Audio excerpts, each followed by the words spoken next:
সৌমিত্র দস্তিদার বলছি। একটা জিনিস পরিষ্কার করে বলা দরকার আছে বলে আমার মনে হচ্ছে।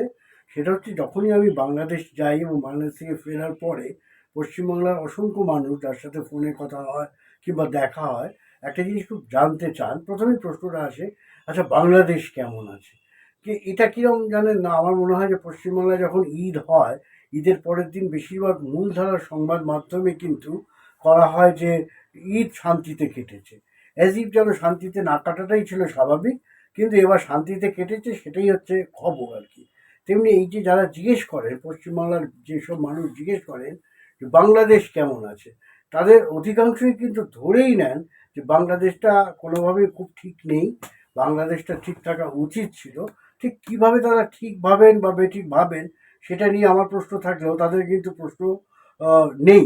তারা ধরেই নিচ্ছেন যে ওই দেশটা খুব ভালো নেই।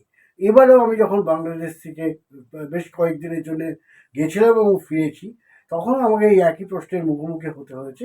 কিন্তু আমি পরিষ্কার করে একটা জিনিস বলার চেষ্টা করি, দেখুন সব দেশেই কিছু খারাপ দিক থাকে, সব দেশেই আইন শৃঙ্খলার পরিস্থিতি কিছু না কিছু সমস্যা থাকে, সব দেশেই কিছু চুরি ছিনতাই হয়, সব দেশেই যত দিন যাচ্ছে গোটা পৃথিবী জুড়ে সমস্ত দেশেই অর্থনীতির একটা বৈষম্য দেখা যায়। বাংলাদেশেও সেই জিনিসগুলো নিশ্চিত আছে। কিন্তু এই যে গেল গেল রবটা অকারণে একটা আতঙ্ক তৈরি করা হয় যে বাংলাদেশ যাওয়াটা কি ঠিক হবে, বাংলাদেশ গেলে কি হতে পারে।